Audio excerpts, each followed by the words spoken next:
Cumprimento a igreja com a paz do Senhor, amém?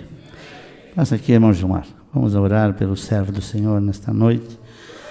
Grande Deus e soberano Pai, diante da sua presença nós estamos aqui, Senhor, apresentando o evangelista Gilmar, que vem nesta noite, Senhor, com a sua palavra dentro do seu coração, para transmitir à igreja nesta noite. Usa o teu filho como sempre tem usado, com poder, com graça, com sabedoria, revelação da tua palavra, e que o teu Espírito Santo tenha plena liberdade aqui nesta noite, de operar maravilhas em nosso meio. Pai querido, seja conosco nesta noite, é o que eu lhe peço e eu já lhe agradeço, em nome de Jesus, amém e amém. Deus abençoe. Aproveitando que estamos em pé, abra comigo a sua Bíblia, por gentileza, na segunda carta do apóstolo Paulo aos Coríntios. Segunda carta do apóstolo Paulo aos Coríntios, capítulo de número 12.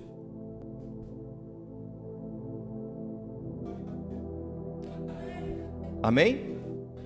Unicamente o versículo 9, 2 Coríntios 12 e 9, que diz: Então ele me disse, a minha graça te basta, porque o meu poder se aperfeiçoa na fraqueza.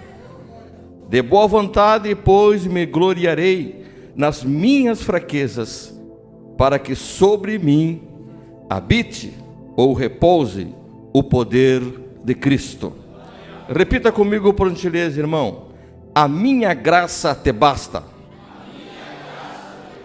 Outra vez. A minha graça te basta. Amém. Sentem, por favor. Sou deveras agradecido a Deus por esse privilégio que Deus me outorga de nesta noite poder compartilhar com uma palavra de Deus aos santos irmãos e irmãs que aqui estamos. Tenho certeza que o Espírito de Deus está aqui. E aonde há o Espírito de Deus, aonde está o Espírito de Deus, sentimos a liberdade. E eu quero que você sinta essa liberdade para livremente glorificar e exaltar o nome do Senhor Jesus.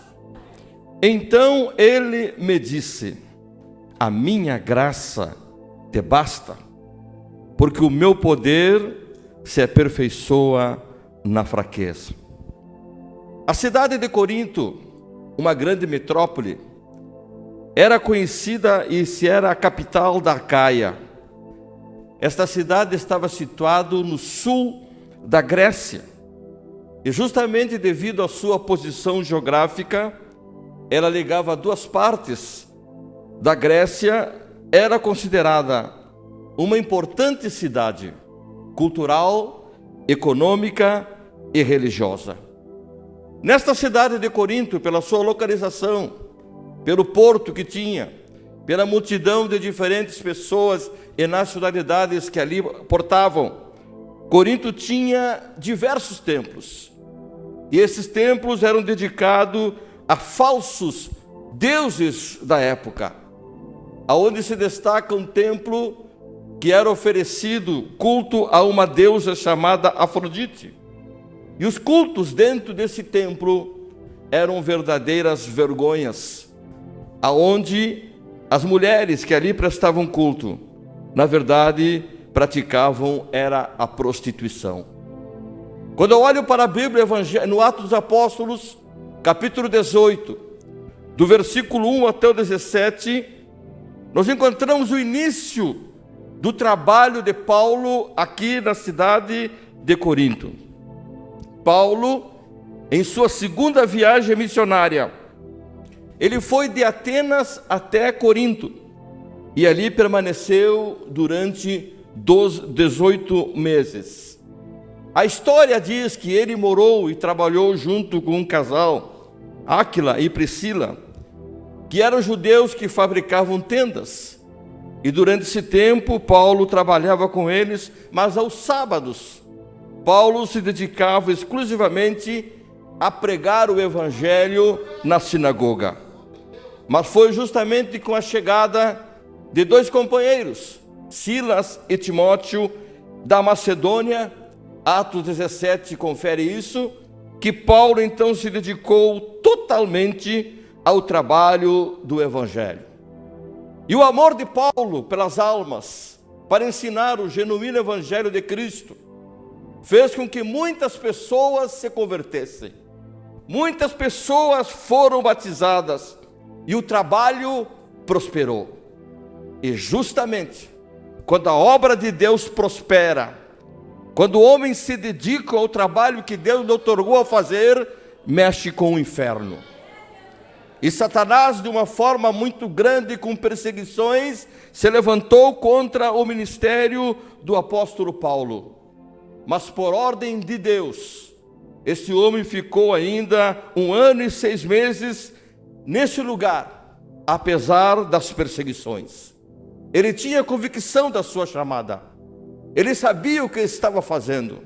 Então, independente daquilo que ele fosse sofrer, ele disse: eu vou pregar o Evangelho porque me imposta esta obrigação. Na sua 3ª viagem missionária, Paulo escreveu a primeira carta à igreja em Corinto, quando ele estava em Éfeso. E depois da Macedônia, Paulo escreveu a sua 2ª carta. O conteúdo da primeira carta é voltado em grande parte para problemas específicos da igreja em Corinto. Ali havia questões de doutrinas e práticas, algumas coisas desorganizadas dentro da igreja, alguns exageros. E Paulo precisava organizar isso. Na 2ª carta, Paulo, agora de um modo diferente, ele abre o seu coração, porque ele tinha amor por aquela obra. E na 2ª carta ele abre o seu coração e começa a responder àquele grupo de pessoas que haviam se levantado contra a sua autoridade apostólica. Pois Paulo era muito forte no seu ensino. Paulo, como diríamos nós, não passava a mão por cima de situações que estavam acontecendo na igreja. E justamente pelo seu modo incisivo de doutrinar, havia entrado em choque, justamente com alguns conceitos de alguns cristãos ali na cidade da igreja de Corinto. Então, a 2ª carta do apóstolo Paulo à igreja de Coríntios, ele defende o seu apostolado. E também combatia os falsos apóstolos que com seus ensinos estavam contradizendo os ensinos genuínos de Cristo, que Paulo estava interessado e que trabalhava com muita dedicação. E aqui eu vejo, irmãos, como um exemplo para nós, um homem que sabia o que estava fazendo. Um homem que tinha conhecimento, tinha graça, tinha o Espírito de Deus.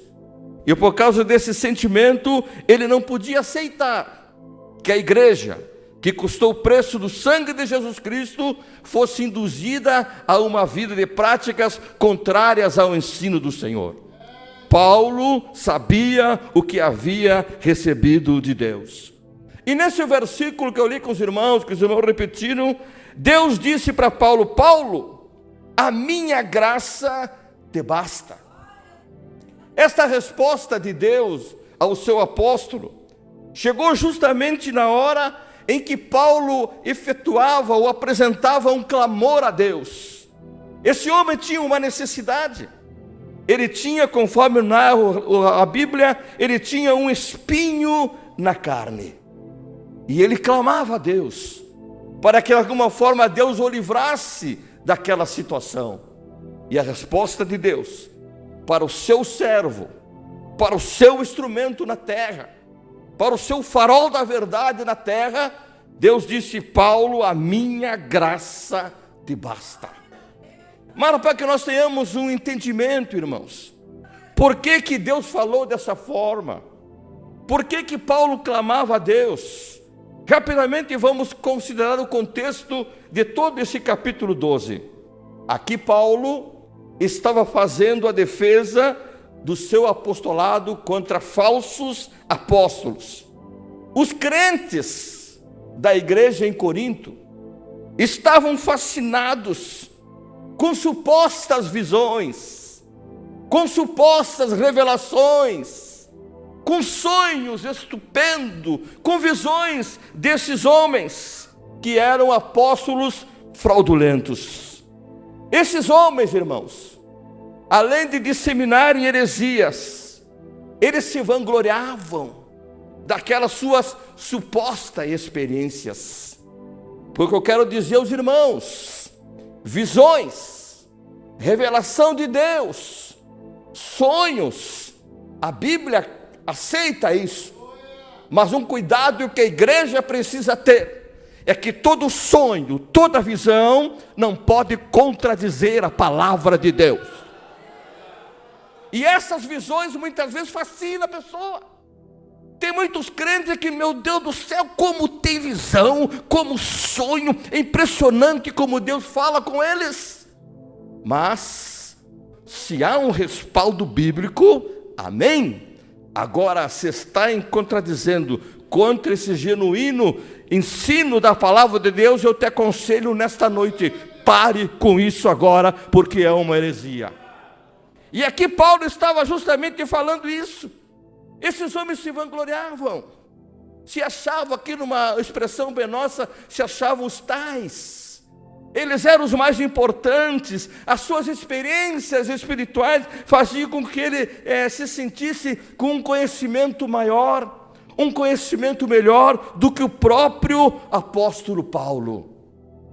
Glória a Deus, que o Espírito de Deus nos ensine a sermos sábios.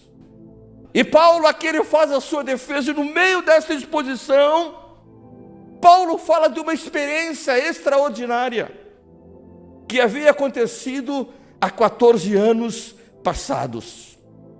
E o que me chama a atenção é que Paulo, ao narrar essa experiência de um homem que fora arrebatado até o terceiro céu, ao paraíso, e lá esse homem viu coisas inefáveis. Essa palavra inefável significa que é algo tão grande, de tanta expressão, que não existem palavras para expressar. E Paulo aqui estava dizendo, mas o que me chama a atenção, que ele não se apresenta como sendo ele. Paulo usa na gramática uma terceira pessoa. Mas estudando, nitidamente entendemos que Paulo falava dele mesmo. E quando eu estudava a palavra de Deus, uma questão, fiquei me perguntando, por que Paulo usou a terceira pessoa? Olha, era um momento próprio para ele, já que os outros estavam dizendo, olha, eu sei isso, eu sei aquilo, eu sou bom, estavam se vangloriando, eu sou melhor que fulano. Paulo estava no auge, eu poderia dizer, olha, eu sou melhor que todo porque eu fui ao terceiro céus, eu fui no paraíso, e eu vi coisas tão grandes que não tenho palavras para expressar. Paulo, se quisesse, poderia fazer isso. Mas Paulo era um homem que tinha o Espírito de Deus na sua vida. E eu preciso dizer aqui aos irmãos que o egocentrismo tem derrubado muita gente. Há muita gente que gosta de dizer, olha, eu faço, quando eu oro as coisas acontecem. Quando o trabalho está nas minhas mãos, prospera. Eu faço, é eu para cá, é eu para lá. Isso chama-se egocentrismo, aonde o homem, o ser humano é o centro de tudo.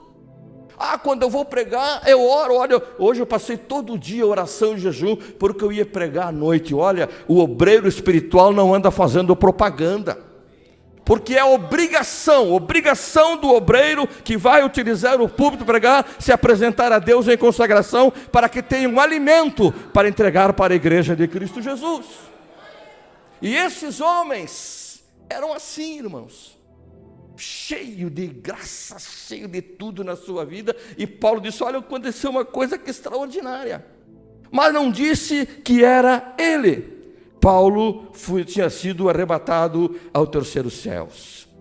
Mas graças a Deus, que Paulo, ao contar essa experiência, veja como Deus trabalhava no coração daquele homem, que Deus, diz aqui o versículo 7, e para que não me exaltasse pelas excelências, noutra versão diz grandeza, das revelações, foi-me dado um espinho na carne, a saber, um mensageiro de Satanás, para me esbofetear, a fim de não me exaltar.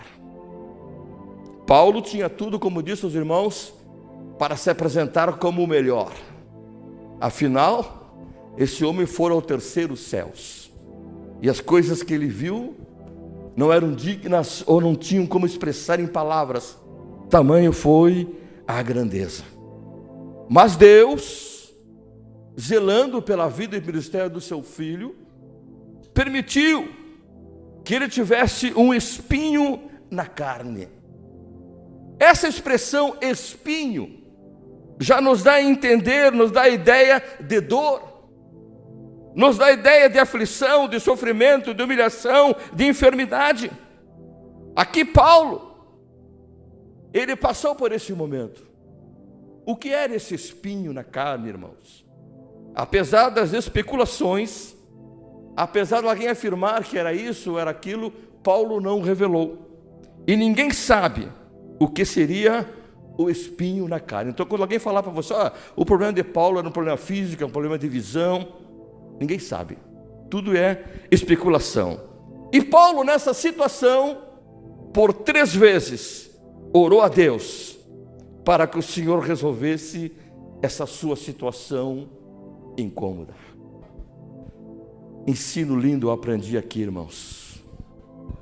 3 vezes, um instrumento de Deus, o maior fundador de igreja do Novo Testamento, o maior nome depois de Jesus do Novo Testamento, ele suplicou a Deus por uma resposta para que Deus o livrasse de uma situação incômoda, e Deus não lhe deu o que ele havia pedido. E enquanto eu estudava a palavra de Deus, uma experiência que eu vivo, por isso que eu digo que Deus falou comigo nesta tarde. Muitas vezes, irmãos e irmãs em Cristo, quando Deus responde a uma oração sincera com um não, é porque Deus tem algo muito melhor para te conceder. Não sei o que você tem pedido, não sei qual é a tua situação, mas se Deus até agora não te deu resposta, o não de Deus é uma resposta, mas as coisas não aconteceram como você estava esperando ou está esperando, eu quero te afirmar nesta noite, Deus tem o melhor para te oferecer. Capítulo 13, verso 20 de Efésios, Paulo disse: ora, aquele que é poderoso para fazer tudo muito mais abundantemente além daquilo que pedimos ou pensamos, conforme o poder que opera em nós. E eu parece que vejo o apóstolo Paulo sentindo na carne aquele espinho, porque eu disse, irmãos, que espinho dá ideia de dor, de aflição. Era alguma coisa que incomodava, que perturbava, que fazia o servo de Deus sofrer. E ao clamar, ele recebeu uma resposta, não como ele queria. E a resposta de Deus foi esta: a minha graça te basta. Paulo, a minha graça te basta, porque o meu poder se aperfeiçoa na fraqueza.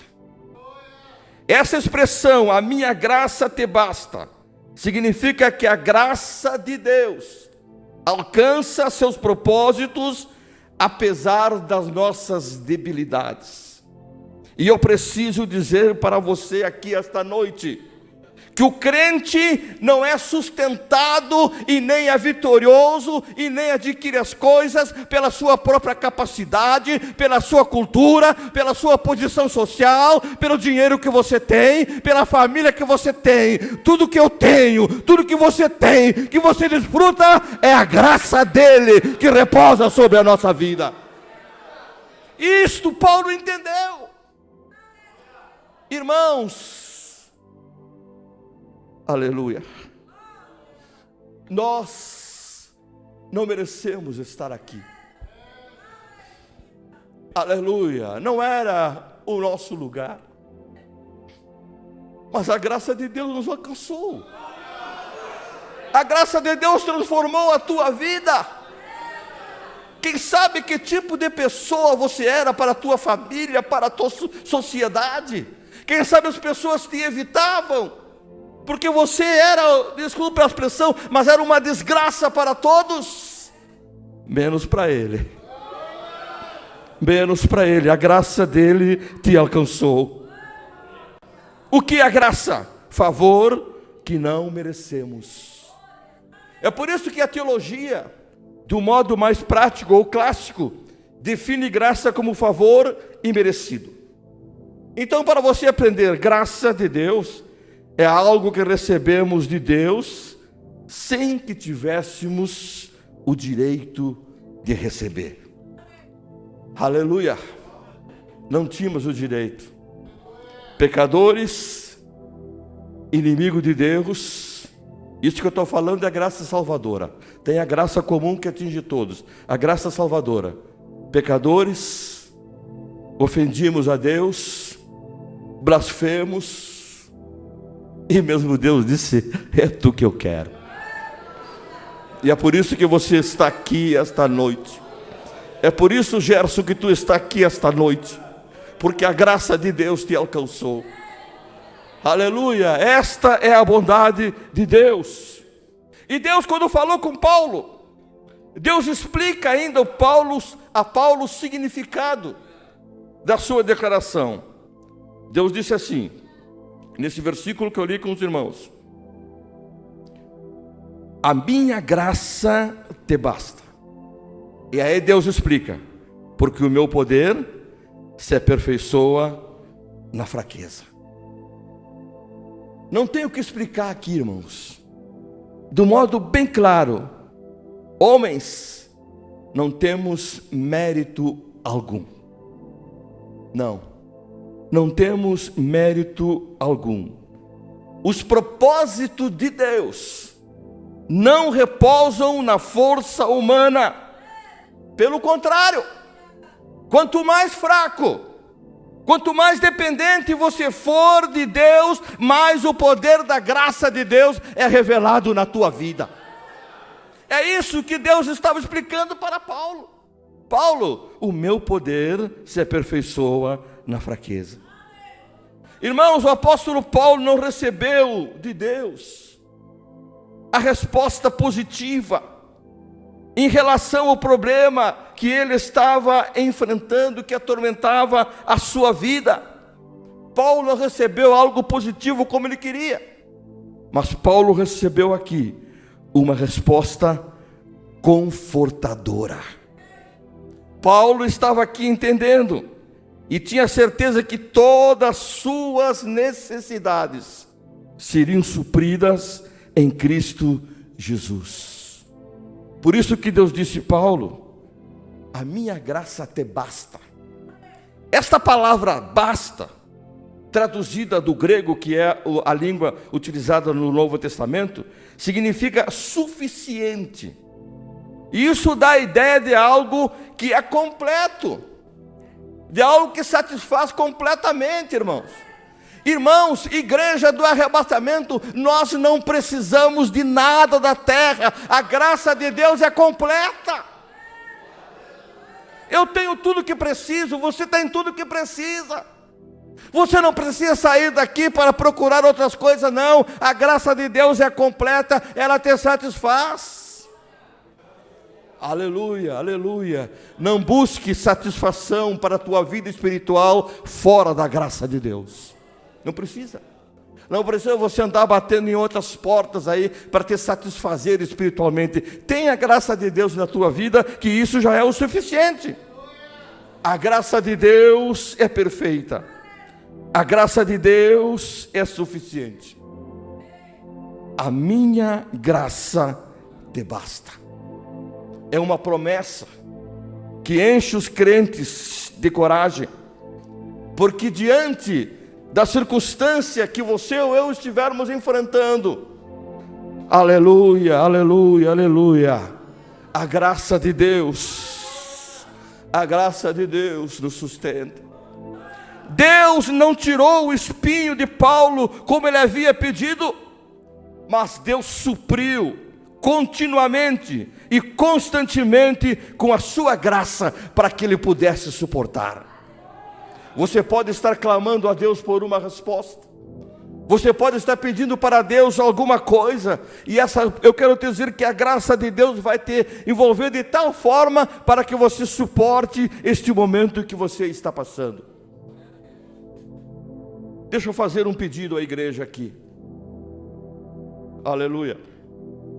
Muitos irmãos sabem que já há mais de 15 anos para mais que eu tenho uma enfermidade no meu corpo chamada gonartrose, que é os desgastes das minhas cartilagens dos joelhos.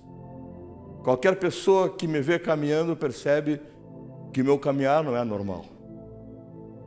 E eu já disse uma vez para o meu pastor Argemiro, que é uma palavra que eu uso e sei que não é a correta, mas é a palavra que me vem, que muitas vezes eu me sinto como um ridículo das pessoas me olharem e eu caminhar na dificuldade que eu caminho.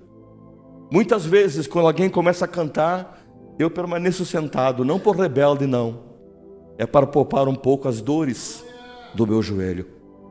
E agora no dia 13 de dezembro, depois de torno de, acredito que 10 anos, eu sofri uma das piores crises da minha vida, o dia 13 de dezembro. As dores insuportáveis, remédio nenhum fazia efeito. E depois de 10 anos, pastor Argemiro, eu me vi obrigado a procurar um recurso médico. Induzido, vou dizer essa palavra para ficar mais bonito, ou pressionado pela minha esposa, eu fui em busca de um médico. Fiz o raio-x, exames, e o diagnóstico do médico foi isso: a sua idade é a melhor idade para a cirurgia, mas eu não lhe aconselho e nunca vou indicar fazer cirurgia, porque a sua situação, a medicina não tem resposta. O senhor vai ter que conviver com essa dor, ela vai voltar e vai ser pior ainda, mas é algo que o senhor vai ter que conviver, porque a medicina não tem nada mais para me oferecer. O que eu posso fazer? Aí o pastor Leandro me convida para pregar na terça, e eu procuro uma palavra, e o Espírito Santo de Deus me leva a esta palavra: Senhor, o espinho na minha carne, Senhor. E o que Paulo ouviu, eu ouço no meu coração: Gilmar, a minha graça te basta. A minha graça te basta. E é por isso que nesta noite eu apresento aos santos irmãos e irmãs, que é a minha família, que continue orando para que a graça de Deus continue repousando sobre a minha vida. Irmãos e irmãs, nem sempre Deus irá nos livrar dos problemas, mas Ele sempre vai nos sustentar com a sua graça suficiente. Esta graça suficiente nos fortalece diante da dificuldade. Por que eu digo isso? Porque a graça é a presença, é o favor, é o poder de Deus em nossa vida.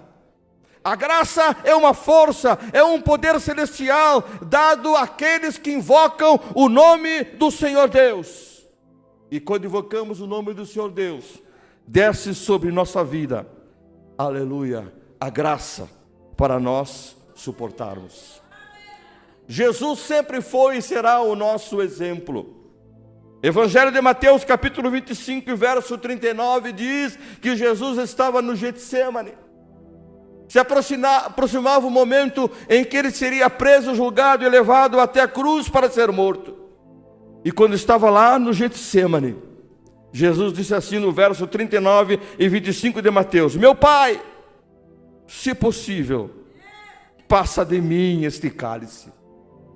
O cálice de Jesus não era um cálice de bênção, mas era um cálice de sofrimento, que foi estendido até Jesus pelo plano estabelecido por Deus, que ele seria morto, crucificado por causa dos pecados da humanidade. E ele disse: Pai, se possível, afasta de mim esse cálice. Não foi possível. Paulo também mostrou aqui, em sua existência de 3 vezes, que Deus o livrasse daquele tormento. Porém Deus decidiu cobrir o sofrimento do seu apóstolo com a sua graça. Com a sua graça. E é isso que vai repousar sobre a tua vida, meu irmão e minha irmã.